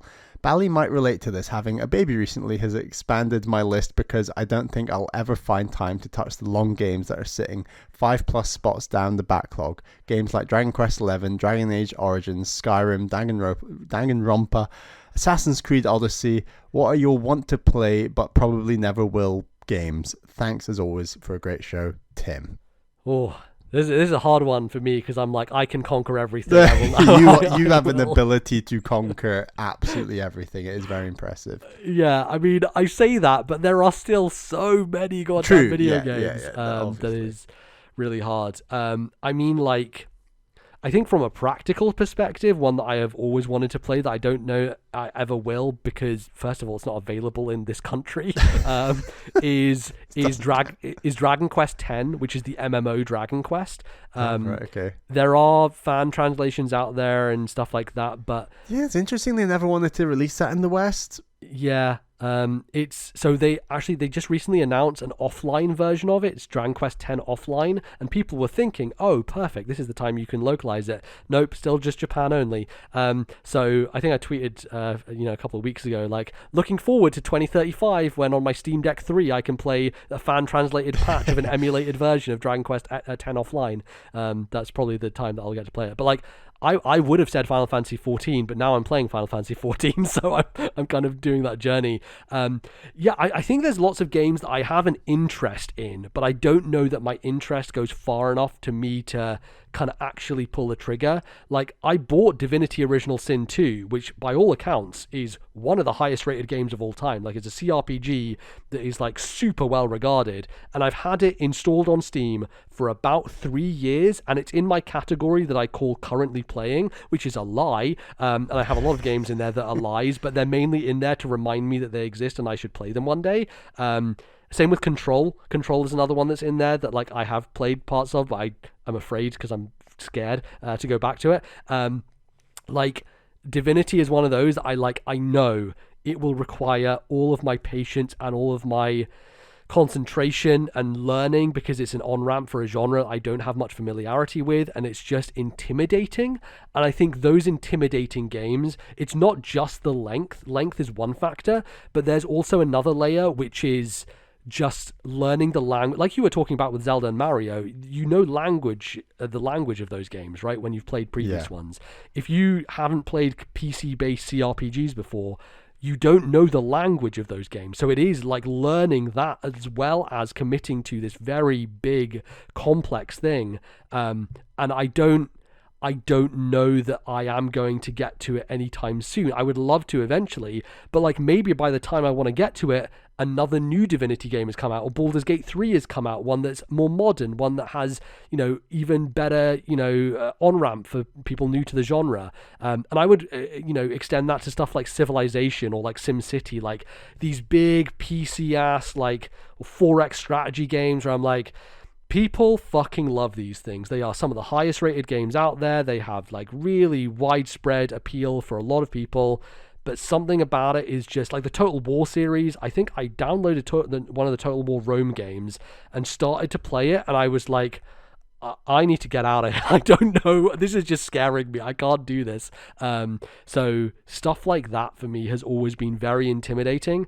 And it's on my list of like, look, people love these games. It's on a backlog. One day, like I think I bought Civ 5 6 or 7 years ago on a Steam sale, and I still have not booted it up. Like I think that says all you need to know about the kind of intimidation factor when it comes to some of those games. So for me, it will usually lean on the PC side, and it will lean on PC games that I've always had an interest in, but I'm just a little bit scared and intimidated to get into them. And maybe it's just the case of I need to go on YouTube and watch videos and kind of just...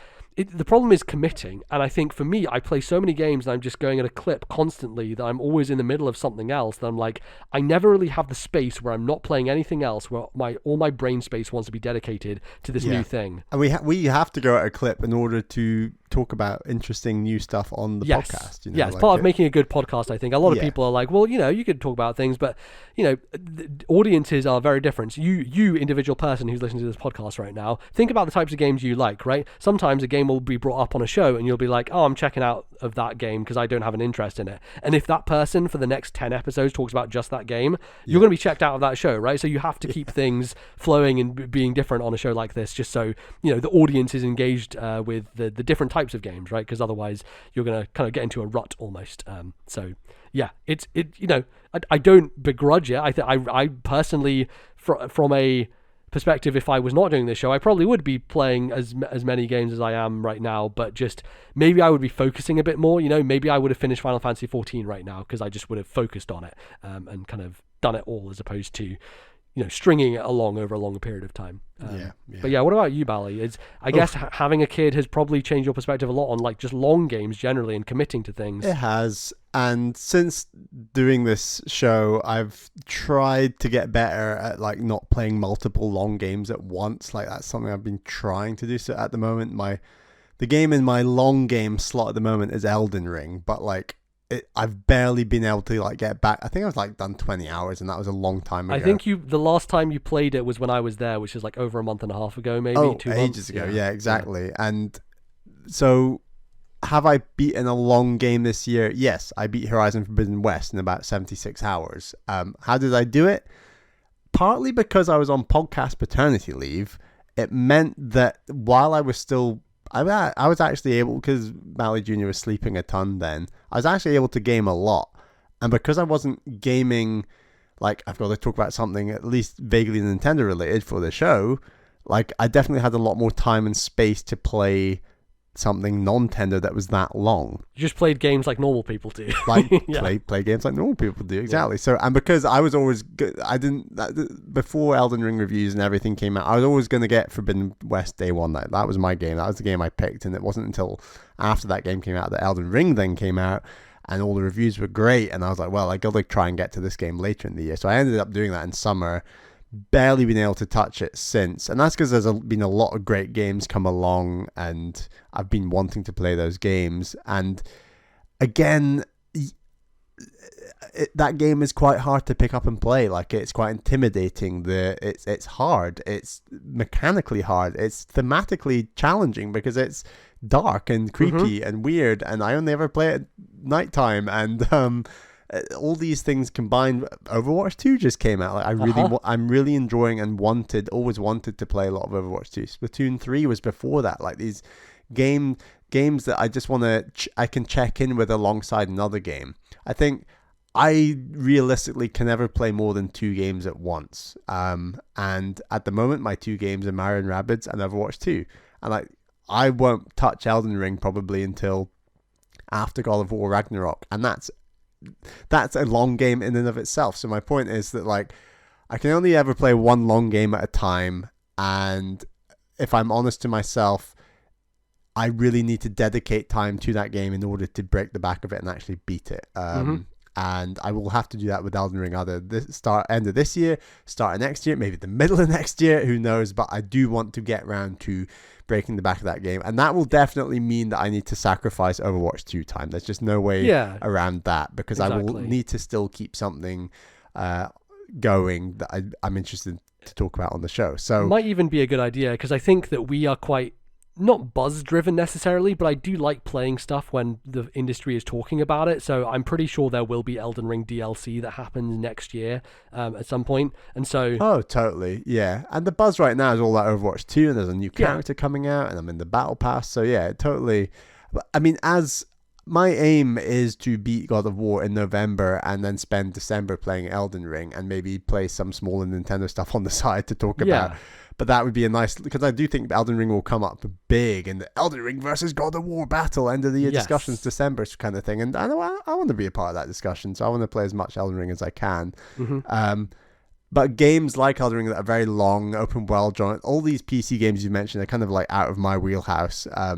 So far beyond your reach that. But games like Skyrim, Assassin's Creed Valhalla, like I own both these games, never going to get to them probably. Witcher 3 is meant to come out this year on PS5, which is just mad. Like, I'll probably try and get to that next year. Witcher 3 is a priority above those other two for sure.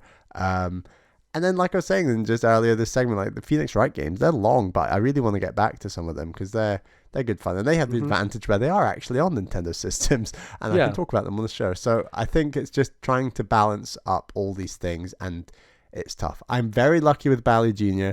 He is a very good sleeper, fingers crossed, at the moment. I require a hell of a lot less sleep than Caroline does. So I get by fine on like between 7 and 8 hours sleep. Caroline like needs 9 hours. Wow. So I can stay up late with Bally Jr. and then I'll go to bed maybe 11:30, midnight, half midnight, and then I wake up for work at like 8:15, 8:30, boom. So I'm still getting in like my 7 to 8 hours sleep fine, on top of the fact that Caroline's going to bed at like 9:30.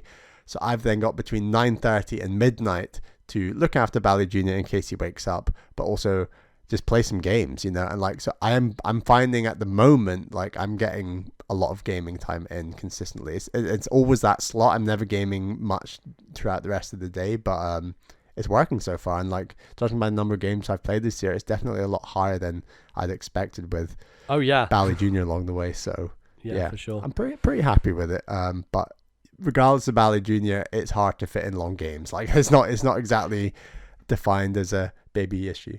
Are there any that like, I'm just never ever going to play this game, even those ones that you mentioned, like Assassin's Creed Valhalla? Is that one you think, like, I'm just never going to play that game ever? I think by the time I get round, because we bought that because Caroline's very into open world games, and I was like, well, you should get this open world games on PS5, you'll love it. And she was like, yeah, and she played like 20 hours and has dropped off it, and her gaming has dropped off massively with Bally Jr. and maternity leave and stuff. But I think Assassin's Creed Valhalla is a good example where by the time I get around to playing it, there'll be another Assassin's Creed I'd probably rather play. Oh yeah, exactly. Or some other open world, like, you got to be careful though. I personally have to be careful with open world games. I think it's easy to burn out on them, and I've already played Horizon Forbidden West this year, and I do intend on playing Elden Ring. If I played, say, Witcher 3 just before playing the rest of Elden Ring, I think that would be a mistake, like, and likewise, I'd like to get back to Elden Ring, have a little gap, and then play Witcher 3. Like, I don't think it's the sort of genre that I do love, but I need to be careful not to over-egg it. Yeah, for sure. But yeah, as much as I say, like, here's the thing, Bally, eventually we'll be retired, you know? Eventually, we'll just have all the time in the world. Bally Jr. will get older, and Exactly. I will have more and more time. You know, Yeah, totally. Like, it might take a few decades, but we'll get there. We'll be old in a retirement home, and then, Bally, you will play all the anime games, okay? I will make you. We'll just be playing Mario Party all day. Exactly, yeah, that's all we'll do. Mario Party 56 we're going to be on, and that's all we'll be playing. I do have this thing of, like, you know, one day when I'm retired, that YouTube Watch Later playlist, it's going down, son. It's going down. I guarantee the Watch Later list will be evaporated before you retire. I hope not, but you know, who can say? Anyway, yes. Thank you very much, Tim, for the email. It was a good one. And yeah, I will still strive to play every video game despite me knowing that I can't. But I will try. Generally speaking, honestly, I think we do better than plenty of other like full-time video game journalists out there. Genuinely, like I think we're doing absolutely fine, especially you, MBZ. You are just hitting out the park with the number of games you play, and it's considering this is like our job on the side. I think there are a few people playing as many games as we're playing as a job on the side, especially those who podcast about it on top of that, because that, remember, takes even more time, as it were. So we squeeze a lot in. For sure.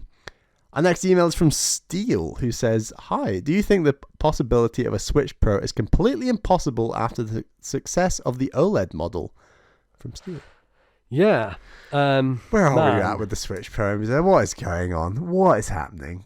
Look, if nothing happens next year, we're not getting a new system until Nintendo put out a sequel to the Switch, right? Until they put out a second Switch. I think that's kind of where I'm at with it at this point in time, is like the perfect moment probably would have been this year, I would say, or last year, right? Last year or this year. I think the launch of the OLED would have been the perfect moment. Yes. Yeah, it would have been. And I strongly believe rumors that it was going to be a Pro, and then they had to reduce its power due to a shortage of parts. Yeah, totally. So with that opportunity lost, like, is it just a shorter life cycle? Now, here's the thing. Switch still selling bonkers. Still over 100 million units, right? And, you know, on course to maybe get close to the success of PS2 and DS, which is looking probably impossible because those systems are in a stratosphere of their own, right? In terms of 150 million units sold. But, you know, Switch could maybe get there. Is that something Nintendo cares about? Like, do they care about being the best-selling system of all time with the Switch? I don't think so. Yeah, probably not. But if so, then, like, it would behoove them to just keep this thing going for another couple of years.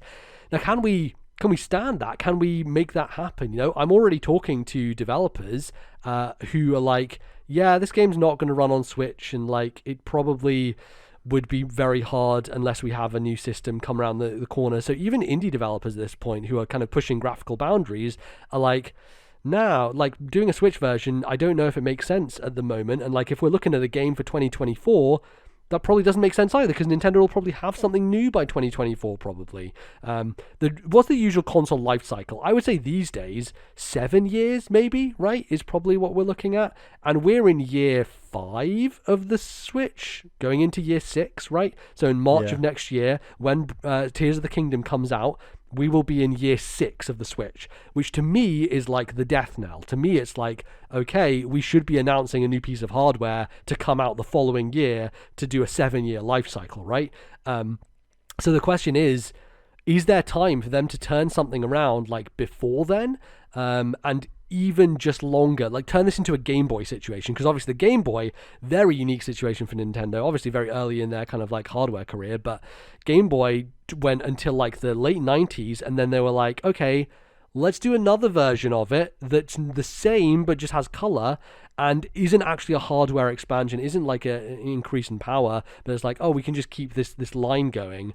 And Switch Pro, I think, has to be an increase in power. I just don't think there's any way to, you know, do another Switch that's like the OLED, just like looks different but isn't actually changed power-wise. I just don't think that's possible.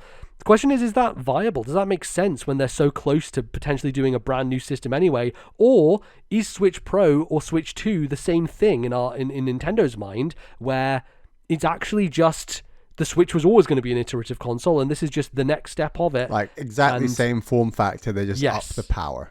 Yeah, exactly. Is it just like it's still Nintendo, and they still count it as part of the Switch family of systems, if you know what I mean, right? Like, Yeah. how long does that go for? Is that another 6 years of that system before you get another iteration? I think there's a strong possibility that the next Switch is like a Game Boy Color. And what I mean by that is Switch 2 games do not work on Switch 1, but Switch 1 games do work on Switch 2. Yeah. And I think that console could come out end of 2024 kind of time. And I wouldn't count that as a Switch Pro. I think that counts. Yeah, that as would be a Switch 2. full on. Yeah. That'd be a full blown. I think we've missed the boat on Switch Pro. Honestly. Yeah, you think it's done? I think to try and get something out either this year or next year, let that console itself have breathing space, and then do the next Switch in, say, I don't know, 2024, 25. I think it's just too long. I do think Tears of the Kingdom is going to be like, I reckon there's people they're developing that game right now, just hitting their heads against the wall, saying, "God, we just need a bit more oomph." You know, I don't know, like just like the idea that Metroid Prime 4 is gonna come out on Switch is starting to be a little hard to believe, and that Metroid Prime 4 might in reality become Breath of the Wild 1, where it becomes the dual. It's released across both this current Switch and the next Switch at the same time, or something. I don't know. It just feels like time is running out, and yes, it's selling well, but the brick wall of, oh God, no one wants to develop for us anymore might come quite suddenly, even if it's quite gradual at the moment. There might be a time, end of next year, let's say, or a year after that, where all of a sudden the third-party support goes from dwindling to plummeting, and Nintendo are like, God, it's really in our interest to have something a bit more oomph, with a bit more oomph now. Yeah. So I think the Switch Pro is dead. I think the OLED model was a smart decision, and I think we've got, what year is it now? It's 2022. So I think we will have a new Switch, like a Switch, let's call it the Switch Color. Sure. The Switch Color is going to come out, I reckon, like summer 2024. Okay. And that's probably earlier in terms than Nintendo would have wanted in terms of shareholders and finances, but I think they will equally be under shareholder pressure with third parties pulling out by that point, that they will be like, we can't keep this up. I don't know. Totally. I'm really interested to see what the performance is like of Tears of the Kingdom on Switch, right? Because fascinated, you know, we're seeing every time a new Switch game comes out, even if it is made for the hardware, like Bayonetta 3 is, from a third party, which usually stuff like Astral Chain, which Platinum has worked on in the past, flawless. Like Astral Chain is like one of the best games on Switch visually and, you know, performance-wise and everything. And Bayonetta 3, you know, still holding up, still a great game. Well, look at like Sifu and It Takes Two on Switch. People are laughing at just the trailers for those games. Yes. They just look ridiculous, and I've not played them. I don't intend on playing them on Switch, but like, when does that stop going from laughing at to we're just not going to make it for the Switch anymore, you know? And that could happen as soon as next year. Yeah, exactly. And I think it's just going to be interesting to take a look at like what sales are like for those games on Switch. Do the audience care, right? Like, is stuff like It Takes Two just going to be in the top charts anyway, just because it's a well-known game and people wanted to play it on Switch and it's a more casual audience on Switch? I think it's a really good test because, you know, it's maybe aside from some strange story themes, it's fairly family themed. It's also a platformer, which is perfect for a Nintendo audience. Yeah, it's also like got a ton of Game of the Year awards from last year. So like, if that game can't do well on Switch, I think Nintendo really do need to be a bit concerned. Yeah, totally. And yeah, you know, I would love to play Xenoblade 3 at 60 FPS on higher end hardware. Same with Bayonetta. Obviously, Bayonetta runs at 60, but I'd love it to have higher resolution and more interesting, like, skill up in his video of Bayonetta 3, just talking about how Platinum like really pushed the Switch to its limit, but you can see in the environment design that it's very just bland, like just boring cities and just like not very interesting spaces, because they just had to put all of their power into making sure the characters looked good and the frame rate ran well and the combat was smooth, and that kind of came at the sacrifice of, everything else is a spectacle, and yet all of the environments are just like, oh, this is kind of boring, like there's nothing popping out from that perspective. And I think you could have had, on better hardware, a Bayonetta 3 that knocked it out of the park on that front as well, And that's just not the case here, because they're just constrained. They're just held back by at this point, 6-year-old mobile hardware that, again, remember, is about the same power level as the previous generation of home consoles, right? Yeah, totally. So we need to see some kind of iteration from them, and I struggle to see it happening very soon with a Switch Pro, just because Nintendo, they're stubborn like that, and they're like, look, we're still selling units, people aren't complaining that much. But I think this has happened before, where they've like kind of lagged behind a bit too long and just waited a bit too long, and they've suffered for it, right? When, in your opinion, does the Switch color come out? I would say summer 24? Yeah, I think you said summer 24. I would say like spring 24. I would say slightly earlier. Okay, Yeah. Let's do it. Yeah. Summer's an unusual time to launch consoles. Spring's a lot more. Yeah, they launched Switch in spring, in March basically is when it came out, right? So I could see March again in 2024. That makes sense. The important question, do you prefer the name Switch Color or Switch Advance? Oh, Switch Advance. And let's just get rid of this word new. Just banish it from the earth. I hate the word new. Never again. They're just going to call it the new Nintendo Switch. It's going to happen. No. Switch Advance is so much nicer than... Yeah. And do you know what the Switch Advance could launch with? A host of Game Boy Advance games already on the Switch Online. There we go. Yeah, maybe it could launch with a little game called Advance Wars that's still not out for some fucking reason. Jesus. It gets delayed till spring 2024. Oh, the pain. The pain. Yeah, no, it's a launch title for the next system. There we go. Wars now. That'd be a nice rejuvenation of that series. Make it the launch game. Exactly. Yeah, totally. That's what that series needs. Yeah, it really does. Anyway, cool. I think that's probably good for that question. So thank you, Steele, for writing in. And I think that's everything for this week, Bally. It is. As I said at the top of the segment, please send your emails to ThisNintendoLife@gmail.com. That's ThisNintendoLife@gmail.com. And as we also said, there's a channel on our Discord server. It's called Emails. It's a very good little channel. If you want to post a comment, a question, we'll read it out. Absolutely. And that, my fine friends, is going to bring us to the end of this here episode. We have got a lot of things happening probably near the end of the year. As I mentioned at the top, if you want to buy the video game that I was working on, that would be cool. It's called The Entropy Center. It's out now. PlayStation, Xbox, PC.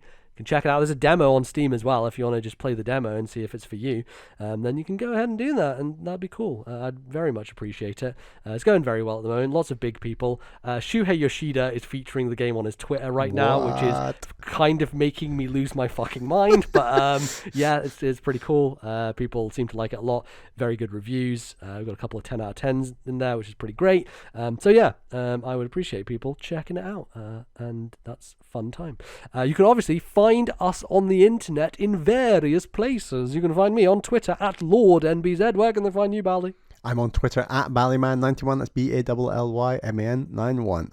I tweeted that I actually got a rank in Overwatch 2. I actually won enough games as tank, as my Winston. That's my boy. And I ranked up. Is that what you call it? I ranked up. You are in Bronze 3, I think, which I think is... Bronze 3, the best probably of one the of the lowest ranks possible, yes. But that's probably where I would expect to be as well. You've got to play a lot of games. And when you lose as many games as I do, it takes a while to get there. Totally. But I did it.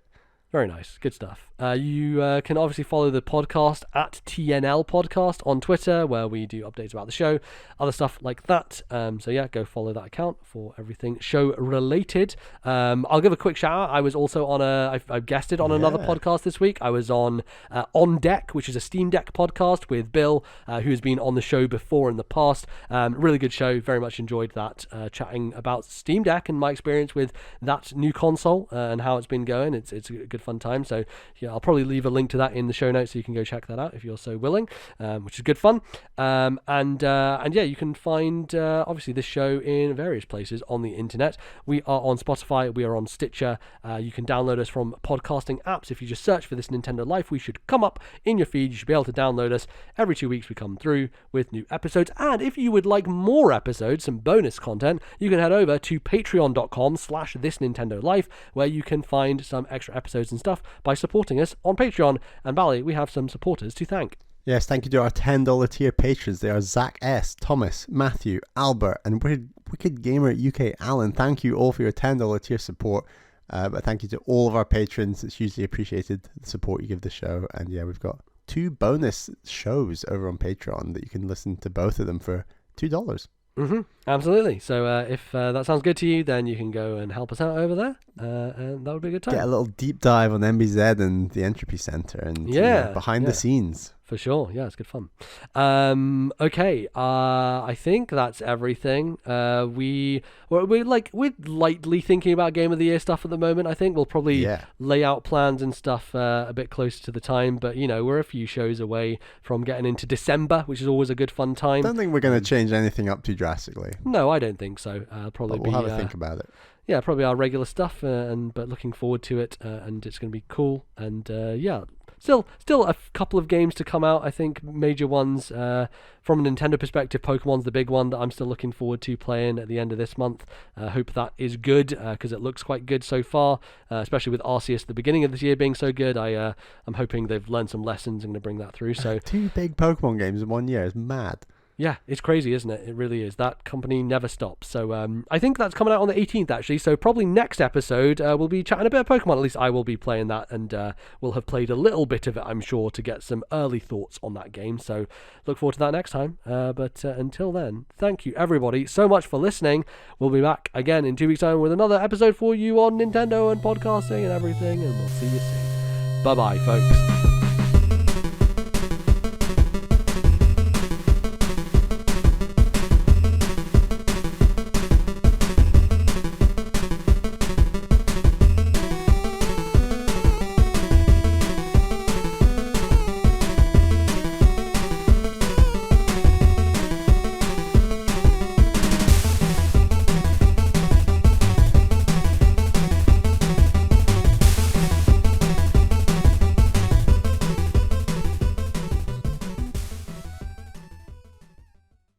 The musical interlude used on today's show was Ghost from Bayonetta 3, copyright Nintendo and Platinum 2022.